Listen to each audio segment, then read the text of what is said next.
Ladies and gentlemen, good luck for it! Europe Podcast!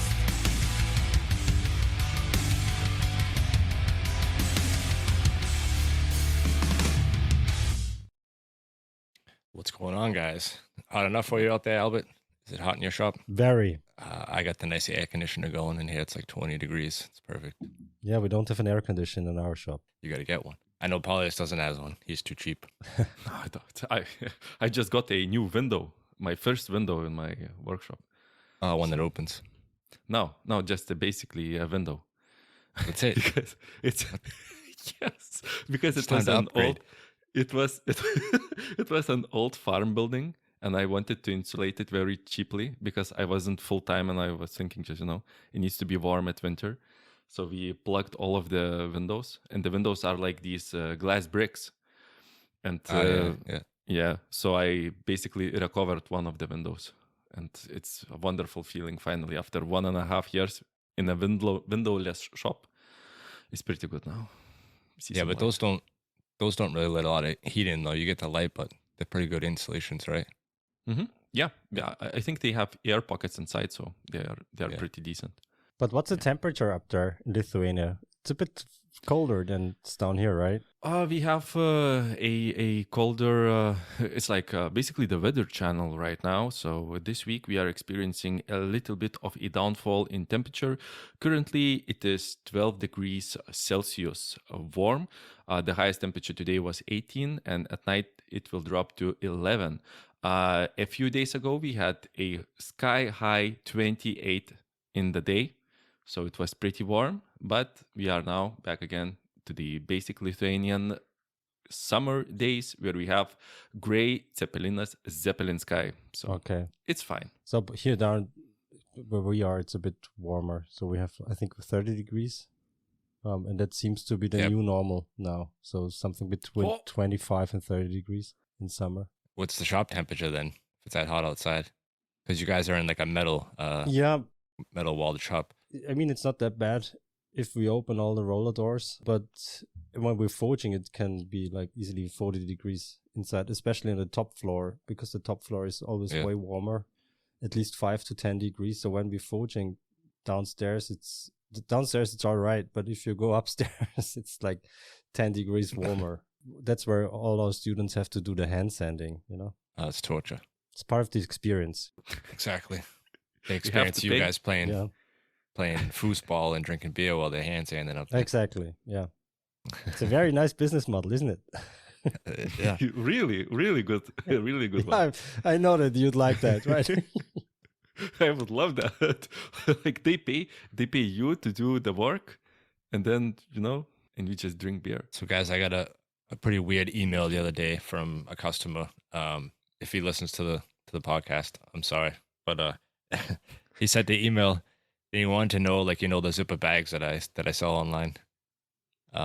He asked me if there was any instructions or recommended usage for the zipper bag. I just thought it was kind of self-explanatory. I mean, How you just I mean, I wrote him an email back and no, there's no instructions, but this is how I use it and why. Like the cutting edge away from the zipper so it doesn't scratch, and put the tip protector on and stuff. So it doesn't come with a I CE. just thought that was an odd So question. it doesn't come with a CE certificate then. No, it doesn't. Or a download YouTube link on how to use the zipper bag. I mean, if you have pants with a zipper, it's basically the same. Yeah. But maybe he wanted to know something else. I mean, to be fair, right? Maybe he wanted to know whether or not it's easy for a blade or the tip of the blade to cut through the zipper bag or something. Yeah, but So he had already bought them. He the email was thank you. He just received them, and then he asked me the question. yeah, but it's a fair question whether or not the zipper bag is lined with some type of Kevlar or I mean, that would be a selling point, right? You're buying Yeah. just a bag. I know, zipper. but we can try to understand our customers. So Eh, that's what he meant. Was he German or Austrian? I don't know. I'd have to look back. I think he was from Lithuania, somewhere over there. Ah, I know that guy. Yeah, yeah. He doesn't have any pants with a zipper. Here in Lithuania we have only buttons. Only buttons. Yeah. Doesn't make any sound, It's way better and reliable, easier to fix. And And safer. another weird And another weird thing, I was messaging back and forth with Noah Bloomberg when we went to the Blade Show. I brought him a piece of Apex Ultra in the thinnest stuff, like 2.5 and 3.6. They got a couple different sizes, and I was writing to him that he should hurry up and get some of that new steel, the Pro Cut from Pop's Knife Supply, and make some Damascus before it blows up in the U.S. And then, like 10 minutes later, Devin Thomas posts a picture of it, of one already finished. I was like, oh, you waited too long. Whoops. Yeah. Slept on that one. They have their own podcast, right? Pop's Knife Supplies. Or at least are involved in some sort of podcast. This Knives Templar podcast? Yeah. Yeah, actually the guy that was selling, I don't know his name, but the guy who like sold you the micarta at the booth there, he's the guy that's on the podcast. Yeah, because they were, I was listening to the podcast, you sent me the link, I think, and they were talking about, which is a very interesting combination of steels, they were talking about Pro Cut Apex Damascus, right? Yeah. So this would make for an awesome steel, because the Pro Cut is a nickel steel, so it stays silver when etched, and the Apex turns gray when etched. Yeah, and the Pro Cut gets to like a super high hardness. It's very similar to. Yeah, and they have a very similar hardening temperature. So the window is pretty much identical, or at least there's a window where it can harden both to an ideal hardness. So this would make for a very interesting Damascus. The Damascus that acts like a monosteel. But it's going to be a very expensive billet, because I was talking to Andy about this, whether or not we should do an Apex Pro Cut Damascus, and the billet gets so expensive. Yeah, what's so expensive about it? Because you need so much more Apex? Pro Cut is expensive and Apex is expensive, right? So No, what that bar that I bought was 50 millimeters. What's that? Like 2.5 inches by 4 feet. So it was 50 millimeters by like $1.20 or something like that. How much was it? Like €50, $50. It's way more expensive than 15 and 20. Yeah, I know, but that's not that expensive. You got what, $60-$70 worth of steel when you make your packet? No, way more, because Apex, a centimeter of Apex is €1 roughly, right? If you bought a half a meter bars, like $50. Yeah, so it's a centimeter, €1 a centimeter, right? So and you need more than one bar, or is half a meter we enough? usually start with 30 layers. Okay. So we need 3 meters of Apex and then 3 meters of Pro Cut. Yeah, you're making a huge packet. So if you're gonna make one, just to make one knife. Yeah, just to make one. Okay, for one knife, it's okay, I guess. But if you compare it to the standard Damascus of 15 and 20 and 02, it's way cheaper. But what would be nice would be a Pro Cut core and Damascus cladding like we do with the Apex. So, it doesn't really make sense to have Apex as cladding, right? If you can have Apex as a core, that's how we usually do it, because it's way cheaper and you want to have the hard steel or the better steel at the core. So that's how we would do it. Yeah, but it's an interesting thought to make one. Yeah, you can look up Devin Thomas on Instagram and see a picture of, I can't remember what kind of Damascus. It was just random, or I think it was some kind of pattern, like a raindrop or something though. But did he use Apex, or what did he use? Pro Cut and? Yeah, Apex and Pro Cut. Ah, okay. Nice. But speaking of steels, before we bring our guest on, you have some new steel news, right? That I just saw. Yeah, we dropped our first batch of Chevron copper Damascus with Apex core today. So that's what we've been working on the last week. We made 3 billets, 1 knife out of this Chevron, a copper Chevron with Apex core, and we also dropped 2 normal Chevron billets with 15 and 20 and 02. So it's not just one layer of copper though, you have that repeated through the pattern, right? Yeah, it's copper Damascus cladding with this chevron pattern. Do you know what the chevron pattern is? It's like these waves that go through the blade. Right. I was talking about this on the podcast like 1 or 2 weeks ago. We were experimenting with different core sizes, and now we found the ideal core size and the ideal depth of the chevron pattern, because we have to use our rollers to roll in the chevron pattern, and you must not make it too deep, because then the core gets off center. So we've been experimenting with the core size or the core thickness, the cladding thickness, and the depth depth of the indentations. Mm-hmm. Of course, you have to make a blade out of it then to see whether or not it's possible to hit the core when grinding and everything. And I think now we've nailed it, and that's why we dropped our first 3 billets today with the cladding and 2 additional billets with our 15 and 20 and 02 Chevron Damascus. They're not cheap, but they're worth it. We were looking at Baker Forge and Steel's prices, and that was our guideline. We charge a bit less than they do, as far as I can tell. But still, it's an expensive billet. But you can make 1 or 2 knives out of one of these billets, so it's a fair price, I think, because it's so much work and you lose so much material. I mean, when you do a normal, like random pattern Damascus, you don't have to grind off like half of it, like we have to do with the chevron pattern, right? Because you have to grind off all the excess material that's thicker than the chevron pattern you made into the steel. So you rolled into the steel, so you lose half of the billet.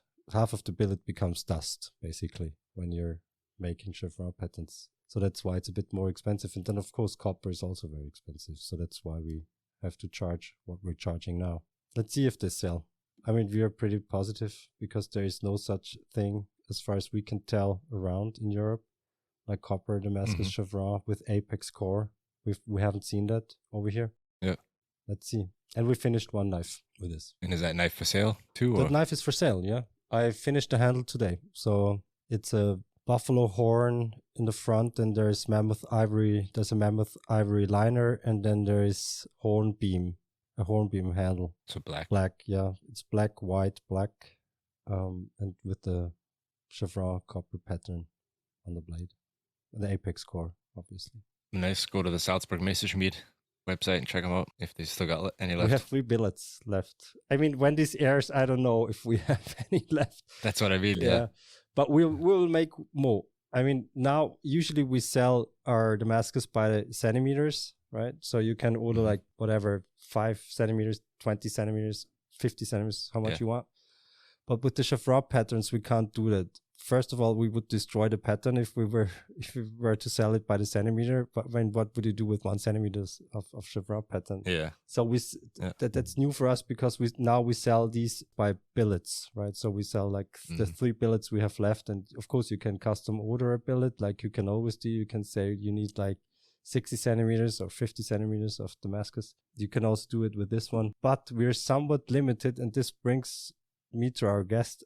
We're somewhat limited size-wise by the size of our oven, because all our copper Damascus we forge exclusively in our electric kiln, and the billet size is determined by the size of our oven, right? So we can't make billets that are longer than, like, let's say 62 centimeters or something. It depends on the depth of our electric kiln.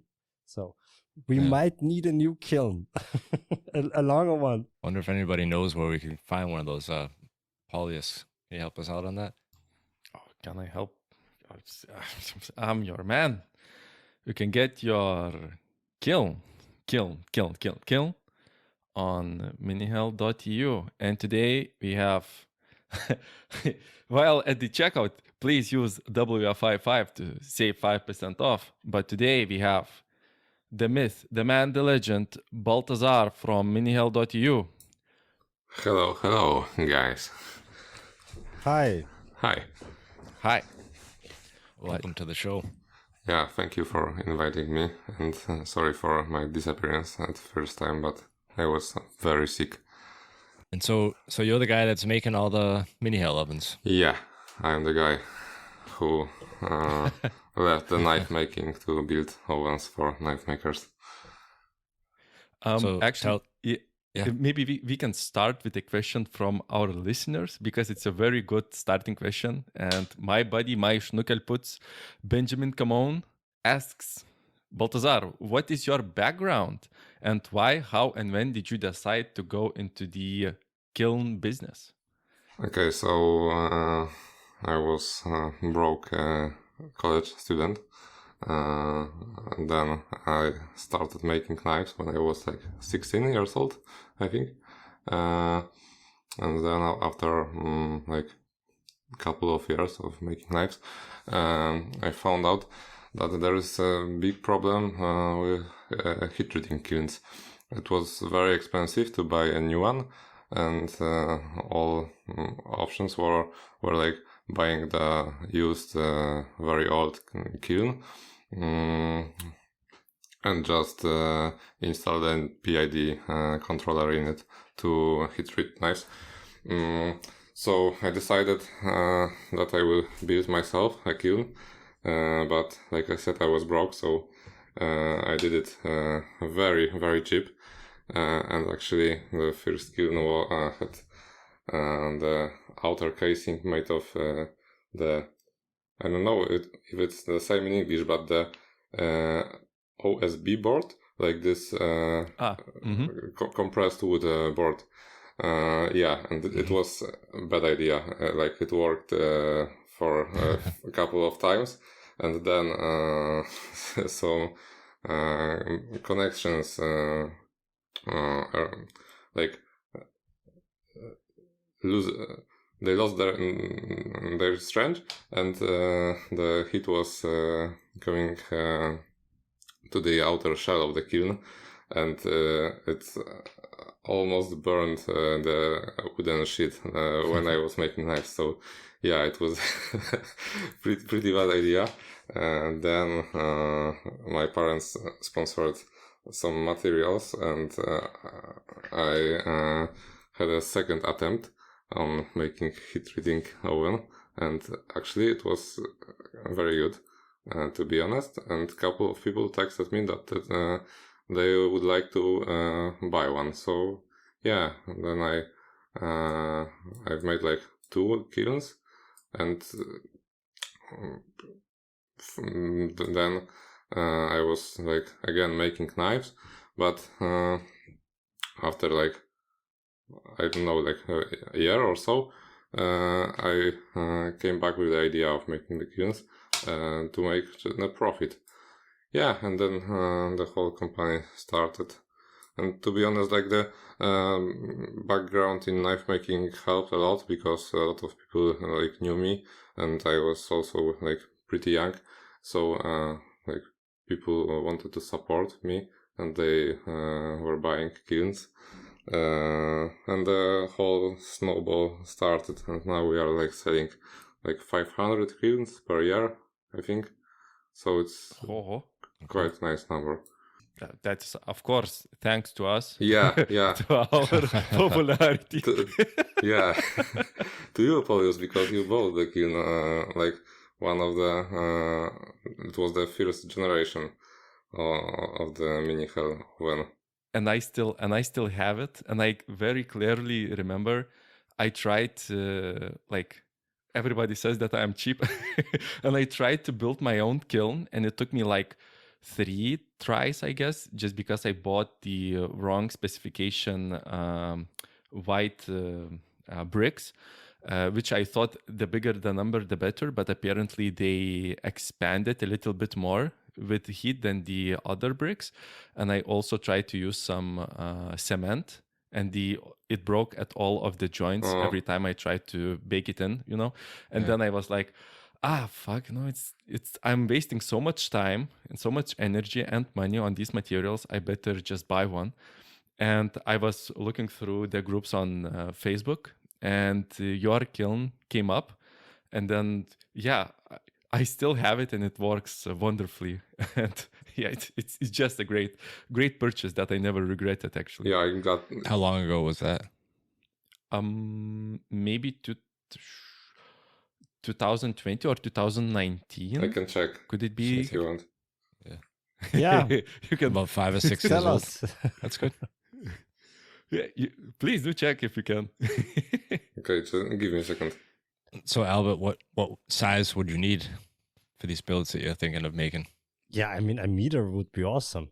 But I wanted to add, meter. but let's let Baltazar check when Paulie bought his oven, because I have also some questions. Paulie, I could have told you in advance it doesn't make any sense to build your own heat treating oven. I wonder how do you know that? Yeah, because it sucks. I mean, you have to know exactly what you're doing. It's super dangerous because there is so much power going into this stuff. So it's actually very dangerous if not the whole thing is not grounded or whatever. And here's a story. Andy also built one, right? So he built his first heat treating oven himself. And he's a master electrician. Okay. But he got shocked like twice so badly when he took out a blade of the oven, and he didn't know why, because there was power on the casing somehow of the oven. And at one point he had to sit down because he felt so bad after he got shocked. So building your own heat treating oven, not a good idea. To all the listeners, to all the listeners out there, just buy one. It's $1,000 or something, but you don't die at least, right? I'm still using the one I built. Like, this is probably 8 years ago. Knowing your luck. But you got lucky there, Keith. It's still dangerous. Yeah. No, don't do it. I mean, heat treating oven, there's a few machines you shouldn't make yourself, I think. Heat treating oven is one of them, right? Yeah, totally agree. So Baltazar. Yeah, it was 2020, I think, because I can't check the date, but I think it was right after I started the company. So yeah. Oh, so you just started the company. So it was the first branded as Minihell. yeah, right? I can find the invoice. No, it's fine. But it's fine. They don't need my payment information and the invoice number. But it's like it's 5 years. Yeah, it's yeah. 5 years till I have the kiln, and we were just talking the other day that I need a little bit bigger one, just because I'm annealing big amounts of stainless steel after laser cutting. But it's currently working so well for everything that I need. It is just great, but it kind of transitions into another question that we have from our audience, or one from our guests. Actually, how long does a heat treatment oven last for? And what is the first consumable that goes away? Is it like the elements, right? Yeah. So the theoretical minimal lifespan of the heat treating coil, heat treating elements, heating elements. It's like 2,000 hours when they are working at 1,200 degrees Celsius, but their lifetime depends on how the oven is used. When it's working at, for example, 800 degrees, the lifetime will be much longer, because Cantle A maximum working temperature is 1,400 degrees, I think. So 1,200 is within the high range of the working temperature, so it will worn out faster. But on standard use, 2 to 3 years, when the user is taking good care of the chamber and not slamming, for example, knives to the heating panels, it will work 2-3 years, or maybe more if someone is making not a lot of knives.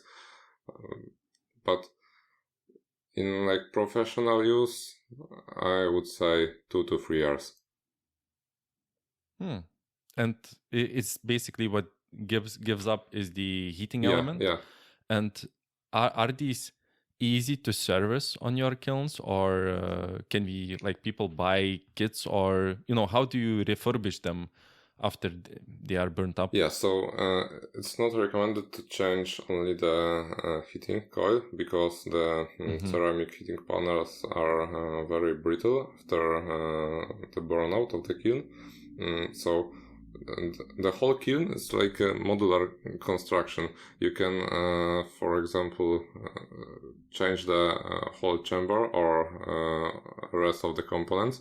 And we recommend to the users to change the whole chamber of the kiln, because the cost of the chamber is 170 euros for the big kiln, and the replacement job is 20 minutes or so, because you just only unscrew the front of the kiln, cut 3 metal stripes, slide out the old chamber and slide in the new one, and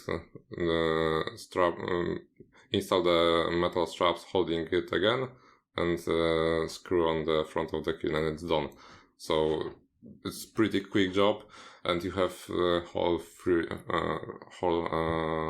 new chamber. So the kiln will again work this 2 or 3 years for like 170 euros. I think it's not a lot. So yeah, changing all the heating elements doesn't make sense to me in like small kiln. In big one, when the coils are placed on the ceramic pipes, it's a good option. But when the coil is placed in the groove in the ceramic panel, it's a bad idea. Oh, it's first of all, this sounds like super inexpensive, and if you are doing this maintenance to change everything, it's like you're basically getting a new kiln, right? Yeah. With the new internals, except for the thermocouple and the electronics, which is 100, like almost 200 euros. It's just so cheap. I was getting, afraid what happens if it breaks. Will it be super expensive or whatever, Oh, now I am way more calm. And I just wanted to I know maybe Albert wanted to ask a question, but this is a great segue because you mentioned that there are ceramic tubes and there are ceramic plates, right, sheets. Joran Nippenberg has a question about, are there more differences between your two variants of kilns, where one kiln has a simple PID controller and the other has a programmable? Are there any other differences between these two, except for the controller? No. The cheaper controller is a little bit less accurate than the more expensive one, and that's the main difference. The rest is the same. So for not professional use, like standard kiln is enough, I would say. When someone is making knives for a living, I would suggest the PID version because it's more accurate. The controller gives you more options of programming, setting, for example, timer. Yeah, it's better. Mm-hmm. I think for myself, doing long stainless annealing cycles would be way better to be able to set when the kiln should shut down after how long of a hold time, so I don't have to stay at my workshop and just wait to myself manually turn it off. Yeah, it's always recommended to turn it off manually, but yeah, you can do it. But the controller won't turn off itself. Yeah, it will just cut off the power that's going to the heating elements. So the kiln won't shut off totally. And in our user manual, we recommend to turn off the kiln after the work is done, because the kilns are CE rated, so those things are pretty important. Is it hard to get a CE rating? I have no idea actually about that. No, because you can give it yourself, because there are no institutions that are giving this certificate, but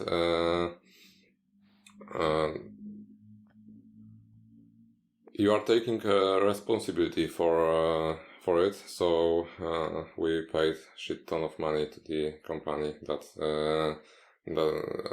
did some testing of it, gave us feedback that what we should improve or change, and then after we did those changes, the kiln got the CE sticker on it.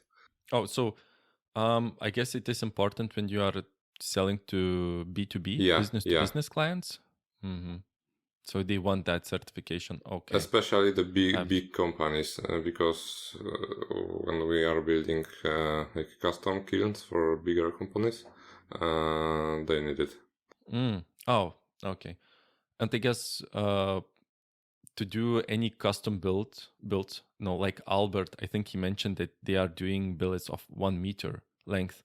Would you be able to build such a long kiln? Yes, but the waiting, like the lead time, can be quite long because at this moment we have a lot of orders on the standard kilns, and it's like pretty hard to change the setup on the milling machine, for example, to build the bigger parts.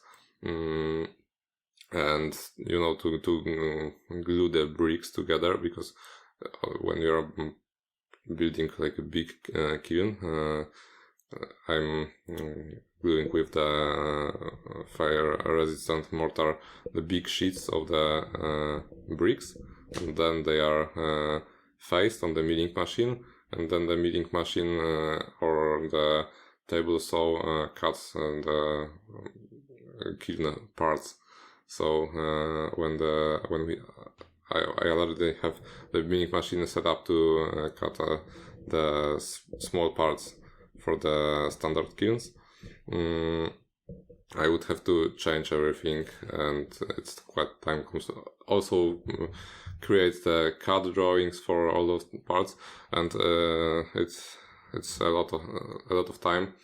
And at this moment, we have to just build standard kilns and send them to customers because they get angry when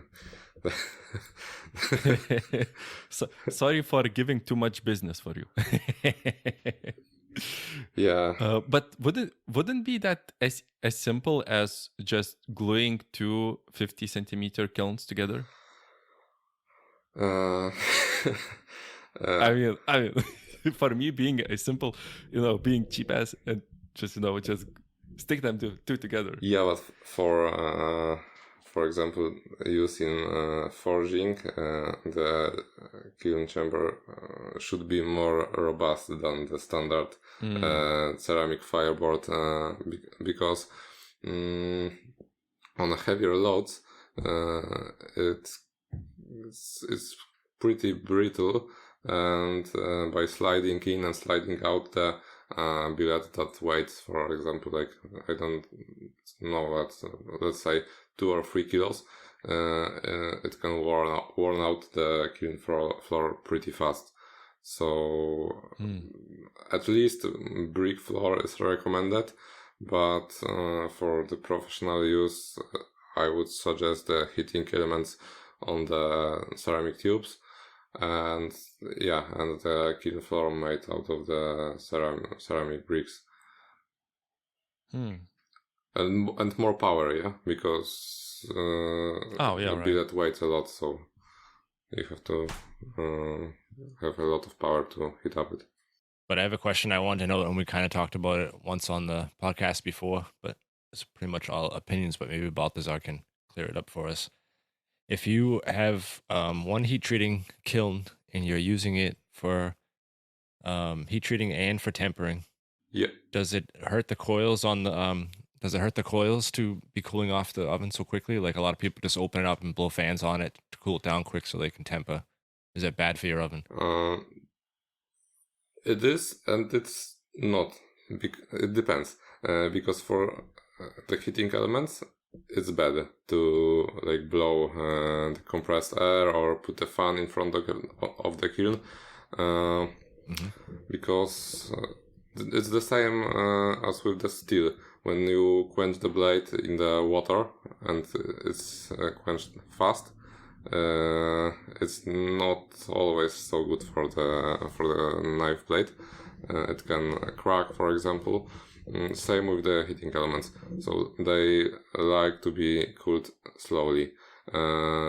Ceramic fiberboard can handle the thermal shock very, very well. It's very hard to break it due to thermal shock, but heating elements doesn't like it.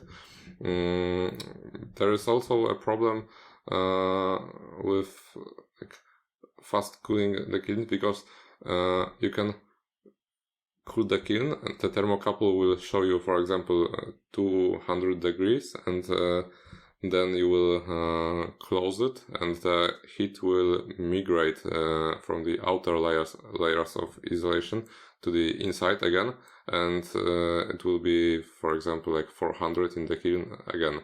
So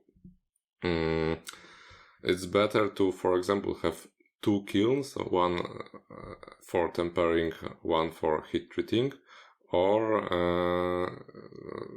just buy a cooking oven and install the PID controller in it. It's not very hard, and when I was making knives, I had the heat treating oven and the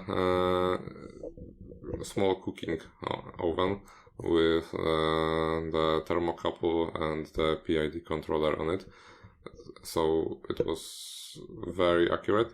But I know some clients are using the Minihell ovens to tempering, and it's also working.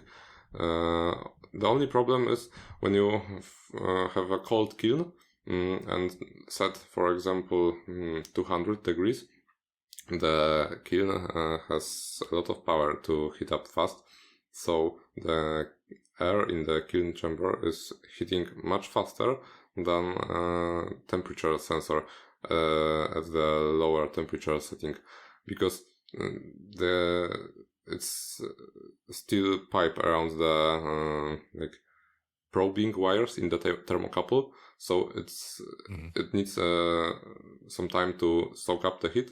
So the kiln will overshoot the temperature for let's say like 50 degrees, and then it has to cool down to the set, for example, 200. So it takes some time. That's why I recommend the second kiln for the tempering. But yeah, you can do it in a heat treating oven. Yeah, two ovens are much nicer. Yeah.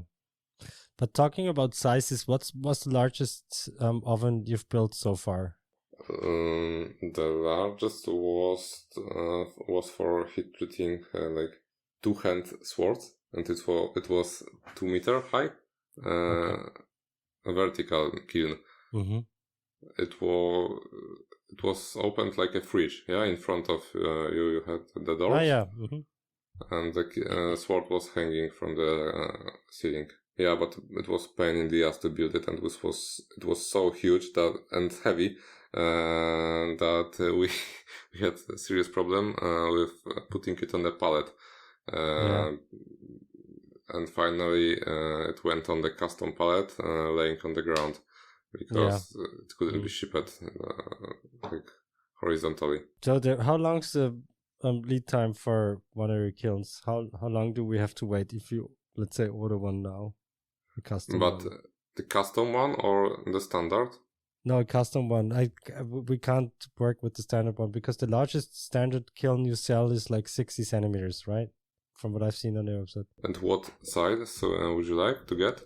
Yeah, let's say 120 centimeters chamber on the inside.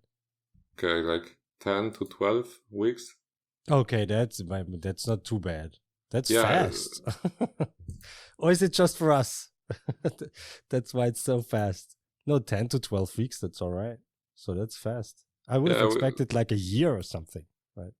Like I have drawings for the 1200 millimeters kiln, but the vertical or horizontal, but it's not very robust. So there is time. There is like we can talk about it, and I can suggest you something if you are interested. Yeah, I am. But with these long kilns, is there more than one thermocouple inside? In 1200 millimeters, there are 3 of them. Three separate heating zones. Each one have the controller, and each one is controlled separately. Ah, okay. So you can have different temperatures Yeah. inside the kiln. Ah, nice. Okay, interesting. That's cool. Order it now. We have to talk about prices first. Get 5% off with WF55. I know. So you guys talked a little bit about like making your own kiln, and Albert, you said that Andy shocked himself and stuff. But what's like the biggest mistake that everybody makes building their first kiln? I would say too much insulation layers. Like the kiln chamber is too heavy. That's when I was like getting info how to build and the kiln, doing some research. I watched I'm pretty sure all YouTube videos about the building of the heat treating kiln. Also read shit ton of forum topics and did some reverse engineering. And I found out that a lot of insulating layers isn't always good, because you have to find the sweet spot with the thickness of the insulating layers to not to create too heavy chamber, because the heat will migrate to the outer layers, and heating time will be longer. Also, not installing the limit switch on the door, so the coils are not turned off when you are putting in and getting out the blades, so you can shock yourself. It's a good way to shock yourself, yeah. So that's 2 mistakes. And also not working with the mask, with the ceramic materials, because it's super, super important to wear the respirator when you are, for example, cutting the bricks or the board. I'm using the 3M VersaFlow in my shop. Yeah. It's super nice mask, but it's also expensive. When I was building my first kiln, there were 2 jobs that were the biggest pain in the ass, at least for me. It was making the grooves in the soft bricks, and then actually making the coils themselves, so they have the proper resistance, I guess. So we get the proper draw that I was aiming for. And there were no only there were some jigs on YouTube, I guess, how to make these coils using some wooden dowels. Yeah, if you had a lathe and stuff. Yeah, I actually used 2 pieces of plywood, a wooden dowel, and a Makita hand drill, and they did not come out nice, but they worked a little bit. I have a fun fact for you that our coils are made in the same jig. like at this moment I'm thinking about building the CNC coil winder to build to wire the heat treating elements, but it's almost impossible to find a machine that's capable of winding the bigger diameters of the Cantal wire in long springs, because the coil before winding them up, they're pretty long. Yeah, before stretching the coil, it's 1 meter long, so it's impossible to wind it on the standard spring winding machine. And me and my friend from the university came up with the idea how to do it, but now we have to find some time to build the machine itself, because it's not super easy and also quite expensive for a beta version of the machine. So now we are still using this jig, and with some experience, you can produce, for example, 100 coils in the 4 hours, I think. What? Yeah. Oh, wow, that's insane. It's a lot, yeah. Yeah, that's a lot. I was when I did it, I needed just to build like a couple of coils, and it took me like a day or two maybe, because you have to wind them, then they are not nice, perfect, they are touching on whatever, then you redo it, then you redo it, then you redo it, and then maybe there is something wrong with it.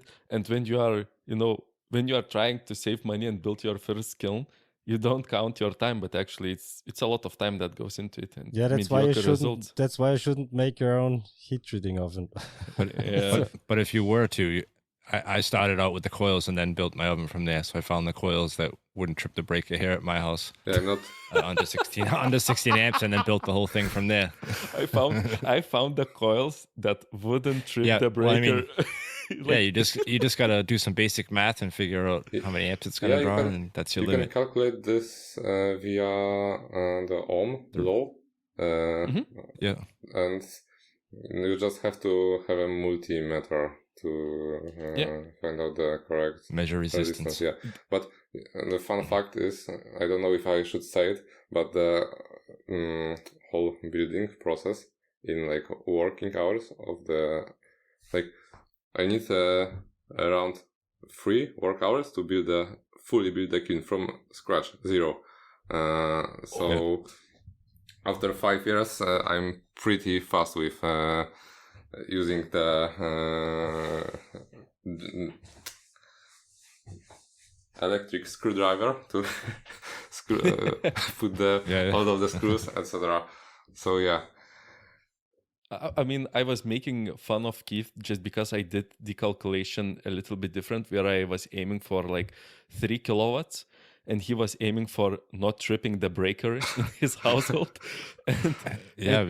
Because 3 kilowatts is gonna trip the breaker at your place. No way. No, You already started out wrong. no, it won't trip. Like your kettle is taking 2 kilowatts. Are you still using your kiln, the one you made? No, I sold it. I'm still using mine. Never had to do anything to it. I mean, it's fine. It's fine. It's fine that it works. But Baltazar, it's incredible efficiency, I guess, to be able to do it that quickly. And when you said you are using a milling machine to mill the bricks, I guess it's such an insanely dirty job, and the end mills is a huge expense that I guess the bricks eat up end mills for super quickly, right? Yeah, I'm buying cheap Chinese carbide end mills, those for milling carbon fiber. Without this four flutes, it looks more like a rotary file than the end mill. Corn end mills. Yeah, Yes. yeah. Mhm.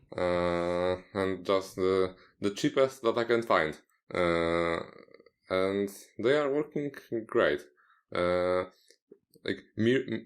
Ceramic bricks eat those end mills pretty fast, but the ceramic board is okay, and you have to have a good dust extractor. 1 year ago, I bought the pretty big one, I think 8 kilowatts.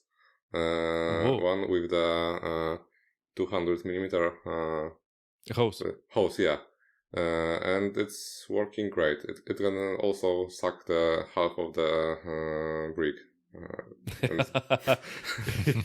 I mean, going with the cheapest end mill is actually a very smart decision here, because I have a friend of mine is professionally milling carbon fiber, and he often uses different mixes of end mills just to try them out. And carbon fiber is super abrasive also. I guess not as much as actual brick, but still very abrasive, and he does not see any difference in how long an end mill cuts, be it for €5 and be it for 15 or 20 euros. It's the same. It's the same longevity of them. Yeah, just because it's so abrasive. So and in your also- case, it's even more. Yeah, and also you don't need like super accuracy on the milled part, because when something is like half millimeter off, it's okay to build it, to build a kiln from it. When I was making the folding knives, it wouldn't be okay, but for kilns, it's totally fine. Yeah, for kilns, it's way better. Yeah. Also, I had a question for maybe a more high-end kiln. I looked and I saw that other makers, at least what I've seen in laboratory type of kilns or somebody that builds them in America, they offer an option for plugging in argon, so you can basically fill up the kiln with inert atmosphere. Did you ever thought about doing the same with your kilns? Yes, and within like let's say a few months, we should release the argon kit for Minihell kilns, and you will be able to install it in all of the kilns by just in older versions you will have to drill a hole from the top of the kiln to the chamber, and new kilns will have this hole already drilled in the steel casing, and you will only have to like drill through the ceiling of the chamber. But we can't sell the kiln with the argon kit already installed due to the CE. I think it's the same case like with the kit and the Apollo forge, that he can sell it fully assembled, because for example, when stupid user will turn on the argon in the house basement without the ventilation, you can choke yourself because argon is heavier than air, and by the time using it, you can just simply choke yourself. So user will have an option to install it in the kiln by himself, but we can do it like in-house. Oh, I mean, you did not know that I wanted to ask this question, so it's pretty cool to get the news. And I always wonder it, actually. Maybe you did some testing when you have a kiln that it is able to open from the top, right? So it's basically a bucket. Yeah. If you fill that up with argon, does the argon stain it?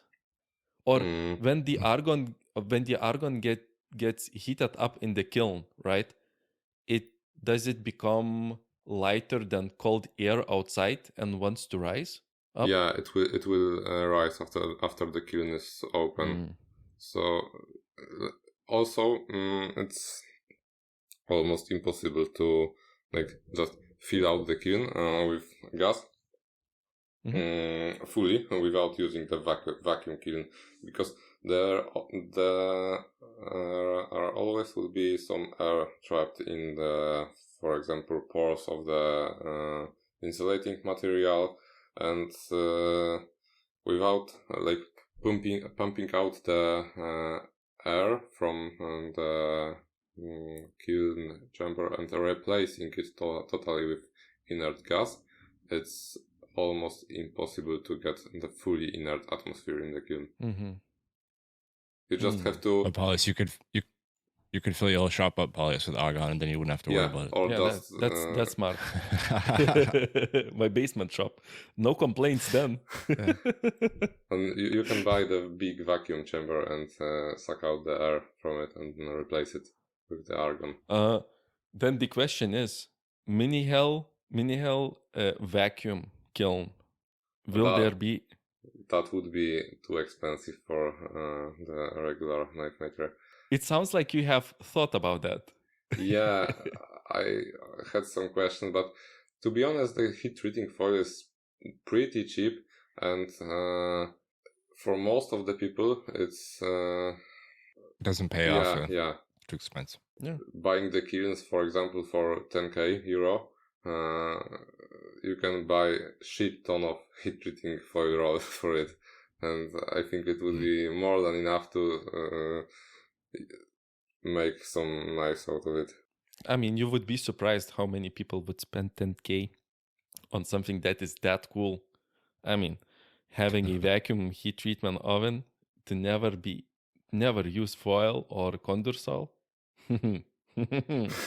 I mean, have you? Scalex. I mean, Yeah, Scalex. Right. Sorry, Scalex.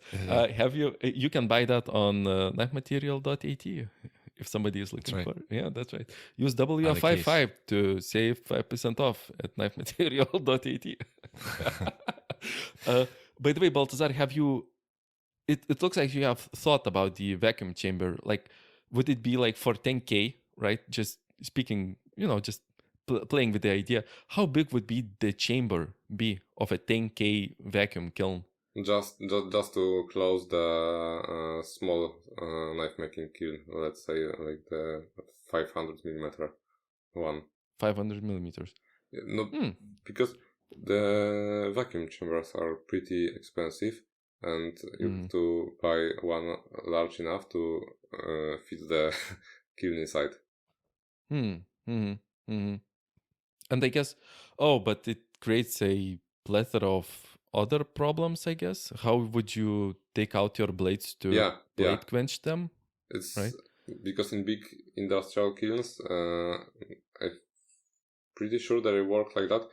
After the heating is done, the hot air is replaced by cool air, and the quenching is also done in the same chamber. They aren't taken out. But from my knife making experience, when I was making folding knives, for example, the heat treating foil was pretty handy because the blades came out of the envelope after the heat treatment was done, like super shiny, without any gray scale on it. And when you send the knife for vacuum heat treating, there is some like gray scale on them, so they are not super clean after it. And if any of our listeners are looking for heat treatment oil, not oil, but foil, you can find that on Minihell.eu and use WF55. And I promise this is the last ad. But we have to do it. Actually, I am really in the need of heat treatment oil, foil, not oil. So we might talk after this podcast is over for my biggish order that I am doing currently. And to continue a little bit, to ask the last question that I have, at least from our audience. It is again by Benjamin Camon. Baltazar, what do you think about people using your ovens as forges? In the sense of heating up Damascus packages for forge welding in your ovens, would there be a technical problem for your ovens, maybe less lifespan? Again, it depends on the size of the billet itself, because I knew some people who placed the big Damascus billets in the small ovens, and they were heavily abused. But okay, but the chamber had to be rebuilt after, I think 2 years. I think I had a photo of the heavily abused kiln on my Instagram. It was done by one guy who was making Damascus still, and didn't get the ceramic kiln floor, and yeah, it was worn out pretty bad. But with the ceramic brick floor, it should be okay when the billet is reasonable size.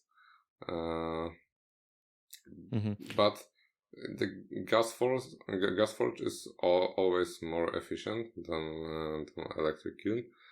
But on small scale production, you can forge a Damascus in the electric oven. Just be careful not to slam the billet to the sides of the chamber where the heating elements are. I mean, when people are working with QMIs, with the copper Damascus, they need very specific temperatures. So the kiln, I guess, is a very good thing to have very concrete temperature that is controlled. And it is very interesting to hear that you are more worried about the floor wearing out and not the coils being like, constantly having to go like full force to heat up again the same billet and again and again and again. Because the heating elements are designed for that, and the standard floor isn't. Yeah, because it was designed to just put 1 or 2 knives in the kiln, and it will withstand it without any issues. But placing, for example, 2 kilogram billet on it, it can damage it. So in our user manual, once again, we said that those ovens are built for heat treating, not forging. But yeah, you can use them as a forge. Just be careful. But what if someone just puts an additional floor inside the chamber, like very hard material, vermiculite or something, so that will protect the bricks in the chamber, right? So, yeah, it would be okay then. Okay, because that's not too expensive, right? When you can buy it at ceramic stores, just put in like whatever some hard floor. So that you can put a heavy billet in there as well. Yeah, just make some space from the heating panels not to block the coils. Heat. Yeah. But that would be fine. I was thinking that maybe flux or the copper or anything in there, there's those fumes off gassing in the chamber would damage the coils over time quicker or something. But I think on this small scale production, you wouldn't notice the difference in the lifespan of heating elements. I mean, I wouldn't use flux in an electric kiln because that would fuck up any floor, whatever floor there is. Yeah. But if we always forge without flux, so for us it'd be awesome because our billets are heavy, so our billets are something between 3 and 5 kilograms when we start. But if we put in a harder floor, we should be fine, right? Yeah, but in your case, I would still suggest a more robust construction that because you are making a lot of them from what I know from the podcast. So it's better to not to go cheap on the kiln because it's used a lot and it won't break this fast, yeah? Of course, yeah. Oh, Paulus is muted. I had a question for him, but... Oh, please. I'm back. So, are you planning to make folding knives, maybe? It's always in the plan. But first I need a better CNC and a surface grinder. Because without those things, building a folding knife, it's very hard and very difficult. But you can also build it with the manual mill and do it the classic, old-fashioned one. I don't have it. Okay. I don't have it, right? But I would totally agree. I would love it. I actually have a lot of material already bought. I have bearings. I have liner material. I started already also drawing a design, and I started that doing like last year, in the middle of last year. But things got away a little bit. I think it's where I have to keep up with my fixed blades a little bit, you know? Yeah, but a folding knife would open a huge new possibilities and new markets actually, but they I are think, very I think complex. you'd do really good selling them. I think so too. Yeah, I think folding knives Yeah, are right 'cause up his alley. So all your customers Yeah. would be folding knife carriers and stuff too. I think. Yeah, I guess you are right. But don't be a pussy. Make a folding knife, Polly. I'm not. Come I'm not on. a pussy. Look, I know. everything costs. Everything costs. So you're first, you're a cheap pussy then. But I'm you bought a new CNC, right? I have ECNC, right? Yeah. Yeah, but in the last episode you said that you bought a new one. Oh yeah, I bought it's in commas. It's new used, so it Okay. basically needs refurbishing, and it is New to me. yeah, new to me, and it's still like, for example, it doesn't have a ATC, right? It doesn't have a tool changer. I bought it to make more sheets and handles for my fixed blades than actually milling steel, and yeah, just need a more capable one. But will you be installing the ATC on it? No, it's a custom built one.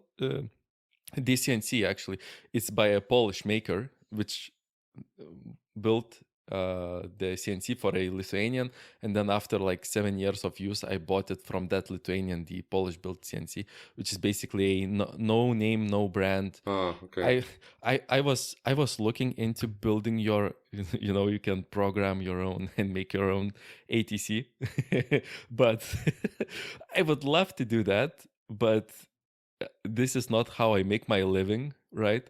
And even if I would love to build a kiln, it's more efficient for me to buy a kiln from you. So it's more efficient for me not to build a ATC for my CNC, but Definitely. to buy a CNC that is proper. So sadly, no. He was already trying to get me to pay for his machine. He wanted me to sell textured G10 with it, so he could texture all the G10 that he sells. Actually, yeah. Wait. First of all, I got one of our listeners asked me for that. He said that that he would totally want to buy textured G10, and then Yeah, I have I just ran with the idea, and I came to you. We can make any texturing you would like. It can be like Yeah. So. I was thinking about the same thing, because like I have the big CNC router, and I even texted some knife making shops like I can install the whole G10 sheet and run the texture on it, but to be honest, they wasn't super interested in that. Well, I have some. It's called Peel Ply G10. You like peel the top layer off, and it has like a diamond pattern under it. But it's like only on the very surface of it, and any kind of knife you're making is not like square, like a block. Yeah. So you lose most of the texture when you shape it. But it does work out good for like folding knives. So Paulius, if you get into folders, maybe we can talk more about it. Okay. You can texture it, and then I'll sell it back to you. I was actually talking about the same thing with a guy that you would lose a lot of texture, right? Just because you want to narrow the thickness of it. And he said that if you are building a full tang, you can just thin it down from the other side of the scale. And all of the knife makers have a grinder. So it kind of made sense, But on the other hand, maybe we can make a pair. If you're shaping it from the backside though, then you have this like wonky, like not flat scale anymore that you have to try and pin down and keep it from spreading back out again. I mean, if you are using a carbide platen, it is really freaking flat. And Keith, where could people get any carbide platens for their grinders? Well, if they're looking for the extra wide 75mm ones like Albert was, they just arrived at my shop. So I got 75mm wide and 55mm wide up on the website. Oh, yes. Yeah. Are you looking for some? No. Mine works just fine. I said that I won't do any ads, so I make you do the ads.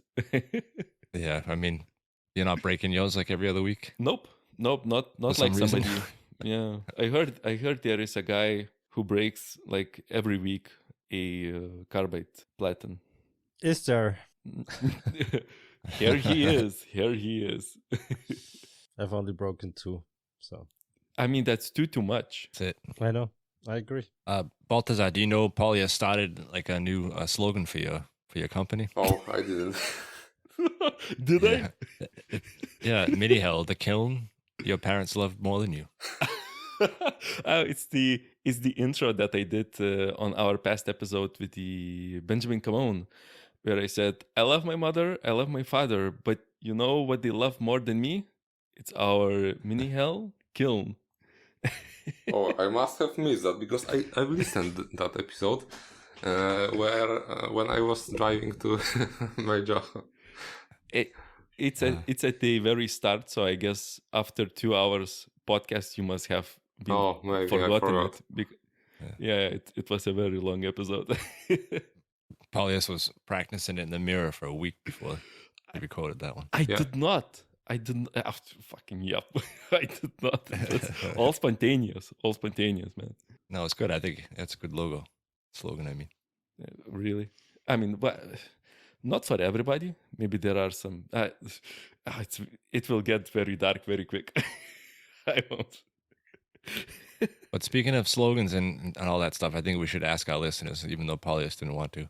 Oh So man, we're don't. thinking of Don't. They will suggest fucking stupid names. Don't do it. we're changing the name of the podcast. Oh my god. No, it's out there. But these two clowns can't come up with anything serious. It's like the golden shower or something stupid like that every time we talk about it. So maybe you guys can help us. You wanna send them to me because Polyus will just delete the ones he doesn't like. No, I won't. Not share them with us. I asked every question that our audience submitted in the Benjamin Camon episode. And to be frank, Keith suggested to name this high carbon, gay carbon, something like that. Doesn't make really sense. High carbon spelled HI, like hello. Yeah. As we talk Like on the podcast. bike. And you know what? High carbon is a It's perfect kind of steel to work with for knives. it's I don't know what the golden shower was all about that you wanted. I mean, it's pretty obvious. It's like money. It's gold. It's raining gold. Is that it was next gen edge, which is a mouthful. That's what she said. And the grind line. Yeah, the first two that come up when you put it in AI. No, I did not. I did not.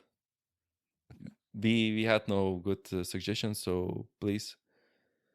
I mean, I know what our listeners would suggest. It would be, "Why are you gay?" podcast. Why are you gay? Yeah, that's going to be Ben's first suggestion. And Dom's and ForgeWorks will suggest the same. Then Martin Huber will say the PP show. I mean, I can't wait for the DMs. Keith, maybe we can offer something for if listeners offer good suggestions. Maybe they can get the €50 coupon for knifematerial.it that Benjamin did not win. How about an Ilias with Ultim handle as a gift? I think my mom is calling me. I have to go. Sorry. Yeah, that's what I thought. Yeah, I'll be right there. I don't know. He's speaking about me giving away something. No. You're supposed to just turn and start talking in your own language. Nobody will know what you're saying. Oh. Busted. So, Baltazar, do you have any new news, any new things coming out on the website besides the Argon kit? At this moment, no, because we had shit ton of work, to be honest, on the standard orders, and at this moment I'm working alone because my employee is gone, so I have to focus on just sending orders to the clients. But yeah, the Argon kit and maybe few more sizes of the kilns at the end of the year, like more industrial kilns, and also the kilns for pottery, the round one, like top loaded. Get into another market. Yeah. So, quick question about the argon kits. How big of an area do they cover? Like, if you had a bigger kiln from you, would you need 2 kits? And how much are they? I would have to test it and calculate like if it's better to, for example, pump the argon in 2 spots to the kiln. It just needs some testing to be done, and like drilling second hole in the kiln to test if the, for example, 2 nozzles would be better. Won't hurt the kiln in any case. So like you can just test it when someone like it's hard question, to be honest, but because we didn't tested the one nozzle yet. Just ordered the in-canal parts for the nozzle at this moment, and I'm waiting for the order to come to my shop, and we will install it in the kiln. And I also have to buy a argon bottle because I don't have welding equipment in my shop. Because all is connected via screws, so yeah, I'm not even welding. Albert, if you had the argon kit in your shop, is that something you guys would use, or I don't know. Haven't thought about it. Maybe for stainless Damascus. make some stainless? Yeah. Yeah, I think the argon kit might help with the, for example, carbon steels not to degrade so much in the like standard atmosphere in the kiln, but on the for example stainless steels like Elmax or something more expensive, I would still use the heat treating foil just to be sure that the steel is fine after the heat treatment. But I think Keith meant for forging, right? Or did you mean for heat treating, Keith? For forging. Yeah. Yeah, it might help also with the forging, because even when the atmosphere isn't fully inert, it might help. But I'm not the blacksmith, so. And also for Damascus, right? For titanium Damascus. Yeah. You also need an oxygen-free environment. Yeah. Yeah, I saw that Damascus was made in the steel container, right? When they just pump argon inside exactly, yeah, that's how they did it. Yeah. I haven't thought about it, to be honest. But the patent for it is gone, so I think you can make it. Yeah, you can make it now. Yeah, it ran out, I think, like 2 years ago or something. Alex Steele did a video on Yeah, I saw that. He found out that the patent ran out, and then he did some research and made his own. But was this patent on the whole world or just in the US? Because I think I don't know. But I guess it was a worldwide patent, because Alec is in the UK now. So if it only was a US patent, he wouldn't have to worry about it, right? Because it's in the UK. Let me check. Okay, worldwide applications. Yeah, it was a worldwide patent from what I can see.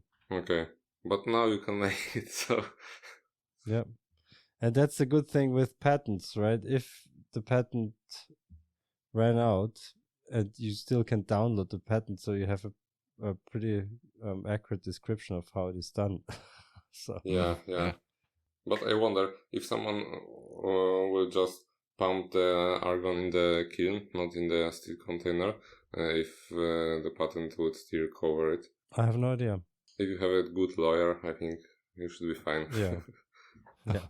Wallace, you got all of your questions out already from the listeners? Yeah, it's all out. We have asked every question, and even I got some spare time, and I ate a tangerine. So if you don't have any more questions, I guess we can call it a show. Yep. So we don't play this or that this week. I thought about this. I love your enthusiasm. Yeah, because I like the game. You want Even though you stole it, but yeah. I stole it? I fucking stole Yeah, it? yeah. From whom? Of course you did. Oh, come on. From- Go ahead. Continue with your excuse why did- we're not playing. I did not fucking stole it. I just took what we did, what Matt did, and just made it a little bit better by asking more questions that are not so terrible. So go ahead. What's the first question? No question. I just love that your enthusiasm, and I thought about doing this game for a guest that we are having not for the very first time, right? So it's like Okay. a more interesting show. But if we do a trio show, I can play it with you. And you could win a €50 coupon to spend on knifematerial.at. And the Ilias. And Ultim. Iltis. It's Iltis. Ilias. That's what I said. Alias. Ilias. Fucking alias. Jesus Christ. Yeah, so we can't play it next week because we're going to have a new guest, somebody that we met at Blade Show. But you can have some of those questions ready, though, for an episode I might where have it does work. one question, last one. You and Keith were talking about some charity auction of the knives. Yes. Was it done, or are you still looking for knives or other things? It's still in progress. We have 2 people that already finished their knives, and those are going to be available for sale in October. Okay, like if you are interested, I can donate a kiln for this auction. Yeah, the one that we got going this year is all just blades. Okay, okay. But we're working on something for next year. Maybe change it up a little bit from just knives, but we'll see. Okay. We'll keep you in mind. But Thanks but for the thanks. offer. I mean, I would take the kiln. I would take the kiln. Yeah, a meter 20, and with the oxygen, with the argon kit. I mean, man. All right, Baltazar, where can everybody find you? On Instagram, Minihell kilns. Website, Minihell.eu. Yeah, and mostly there. And I think also on Facebook, Minihell kilns. So, quick tip though, when you guys go to Minihell.eu, if you don't speak Baltazar's language, in order to get it to English, you get a pop-up and it says a bunch of gibberish. Just click on the box on the right. I think that's just the standard like cookie acceptance thing. And then you can change to English on your website, right? Yeah, I have to work on this website, but my time is very limited. Yeah, that's something in the EU where you have to have this pop-up thing about the cookies and all that crap, and you have to accept it. So unfortunately, some of the website providers make that pretty difficult to switch languages and stuff. So it's a pain in the ass. But just click on the box all the way to the right that accepts the cookies, and then you can change it to English. All right, guys. I guess we will talk to you guys all next week with a new guest. Yeah. Thanks, Baltazar. It was a thanks great for show. joining us. Very, very informative. Thank you. It was a pleasure to meet you. Pleasure for us and our listeners. Thank you so much. All right, bye for now. Bye. Bye. Ike. Tschüss. Bye, Auf bye. Wiedersehen. Gute Nacht.